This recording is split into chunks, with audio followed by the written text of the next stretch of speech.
கார்த்திக் இது பண்ணிட்டு போனோன்னா அவங்க அப்பா செம்மையாக கோவப்பட்டு திட்டுறாரு. எப்படி அந்த வீட்டுக்குள்ளே நம்ம வீட்டுக்குள்ளே அந்த பொட்டி வந்துச்சு, யாரெல்லாம் வீட்டில் இருந்தீங்கன்னு சொல்லி கேட்க, அண்ணமும் நானும் போலீஸ் ஸ்டேஷன் போயிட்டோம், மிச்சம் இருந்தவங்களே எங்களுக்கெல்லாம் எதுவும் தெரியாதான்னு சொல்லி கேட்க, அதுக்கப்புறம் அவங்க பொண்ணு சொல்கிறாங்க, இல்லைப்பா நாங்கள் 3 பேரும் வந்துட்டு கோயிலுக்கு போயிட்டோம், அம்மாவும் சரவணனும் மட்டும்தான் வீட்டில் இருந்தாங்கன்னு சொல்கிறாங்க. அதை கேட்டோன்னா, ஐயோ எங்களுக்கு ஒன்றும் தெரியாதுப்பா அப்படி இப்படின்னு அவங்க சமாளிக்கிறாங்க. போய் சொல்லாதச்சு, பெத்த மகனே இவ்வளோ கேவலமாக இது பண்ணுறியே, பொட்டிக்குள்ளே கடந்திருக்கான் 2 நாள், இவ்வளோ இதுவாக பேசுறியே, நீ எல்லாம் உனக்கு வெக்கமா இல்லையா அப்படி இப்படின்னு செம்மையாக பிடிச்சி திட்டுறாரு. போதும் நீங்கள் எதுவும் பேச தேவையில்ல, வந்துட்டு காசு வேணும்னு சொல்லி இது பண்ண, அவன் வந்துட்டு வேலை செய்கிற இதுவில் பணத்தை திருடிட்டு அங்கே ஒளிஞ்சிருந்துருக்கான், தான் வேணும்னே பூட்டி வச்சுருக்கா, என்கிட்ட நீங்கள் சத்தம் போடாதீங்க, இவளால் தான் எல்லாமே வீடே நாசமாக போச்சு அப்படி இப்படின்னு சொல்லிட்டு அவங்க சொல்ல, ஆமாம் அம்மாவை எதுக்கு சொல்கிறீங்கன்னு சொல்லிட்டு சரவணனும் ஒரு பக்கம் எல்லாத்துக்கும் காரணம் இந்த அண்ணன் தான்ட்டு ஒரு மாதிரியாக பேசுகிறாங்க.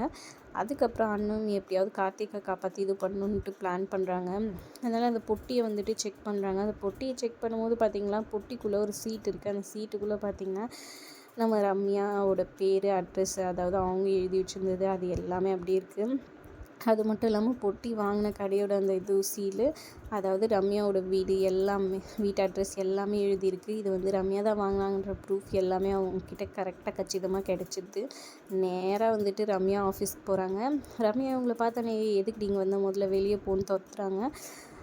நான் போகிறேன், ஆனால் நான் போகிறதுக்கு முன்னாடி போலீஸ் ஸ்டேஷனில் போய் நேராக கம்ப்ளைண்ட் பண்ணுவேன், நீங்கள் இப்போ ஜெயிலுக்கு தான் போகிறீங்க, உங்கள் வேலை மட்டும் இல்லை எல்லாமே காலியாக போகுது, ஏன் சின்ன தானே அவமானப்படுத்துறீங்க அப்படின்னு சொல்கிறாங்க. உங்ககிட்ட என்னடி ஆதாரம் இருக்குது, ஒன்றும் பண்ண முடியாது, நீ என்ன தான் போய் சொன்னாலும் போலீஸ்க்கு ஆதாரம் தேவைன்னு சொல்லிட்டு சொல்கிறாங்க. அப்படி தானே, ஆதாரம் தான் நான் என்கிட்ட இருக்கேன்னு சொல்லிட்டு தூக்கி போடுறாங்க. ரம்யா அதை பிடிச்சி பார்த்து ஷாக் ஆகி போயிடுறாங்க. குட்டிக்குள்ளே இது எல்லாமே இருந்துச்சு, இப்போ தெரிஞ்சிச்சா, எப்பேற்பட்ட ஆளும் ஒரு சின்ன தப்பு பண்ணுவான், அந்த தப்பை தான் நீங்களும் பண்ணீங்க அப்படின்ற மாதிரி சொல்கிறாங்க. அதை கேட்டோன்னா ரம்யா டென்ஷன் ஆகிடுறாங்க. அந்த பில்லை திரும்பியும் பிடிங்கி அண்ணன் வச்சுக்கிறாங்க. இப்போவே போலீஸ் ஸ்டேஷன் போயிட்டு உங்கள் மேலே கம்ப்ளைண்ட் கொடுக்குறேன் அப்படின்ற மாதிரி சொல்கிறாங்க. ஐயோ அண்ணனும் ப்ளீஸ் வேணாம்னு சொல்லி கெஞ்சுறாங்க. இங்கே பாரு, நானும் இனிமேல் கார்த்திக் விஷயத்துலையும் உங்கள் விஷயத்துலையும் இனிமேல் தலையிடவே மாட்டேன், வரவே மாட்டேன், ப்ளீஸ் தயவு செஞ்சு என்னை விட்டுரு, ப்ளீஸ் நீ எதுவும் கம்ப்ளைண்ட் கொடுக்க வேணான்னு சொல்லி கெஞ்சுறாங்க. சரி ஓகே, நீங்கள் இவ்வளோ தூரம் இது பண்ணுறதுனால இல்லை, ஏதோ ஒரு காலத்தில் நீங்கள் என் சின்னத்தனை விரும்பியிருக்கீங்களா, அந்த இதுக்காக தான் மட்டும்தான் உங்களை மன்னிச்சு விட்றேன் அப்படின்ற மாதிரி சொல்லி இது பண்ணுறாங்க. அப்புறமா கேஸ்லாம் வாபஸ் வாங்கி கார்த்திக் நல்லபடியாக இருக்கிறாரு. அப்புறம் கார்த்திக் அவங்க ஆஃபீஸ்லேருந்து கால் பண்ணுறாங்க, நீங்கள் உடனே இந்த ஃபைல்ஸ் எல்லாம் எடுத்துக்கிட்டு நீங்கள் சென்னை போகணுன்னு சொல்லிட்டு கமிஷனர் மேடம் சொல்லிட்டாங்க அப்படின்னு சொல்கிறாங்க. சரி ஓகேன்னு சொல்லிட்டு இவரும் மெட்ராஸ் போகிறதுக்காக எல்லா இதுவும் எடுத்துக்கிட்டு கிளம்புறாரு, சூட் கேஸில் வச்சுட்டு. என்னத்தை பண்ணுறதோ போக வேண்டியதாகிடுச்சு அப்படின்னு சொல்லிட்டு அவர் ஒரு பக்கம் புலம்பிட்டு இருக்கார். அண்ணமும் புலம்பிக்கிட்டே சரி போயிட்டு வாங்கன்னு சொல்லிட்டு 2 பேரும் சொல்லி இது பண்ணிகிட்ருக்காங்க.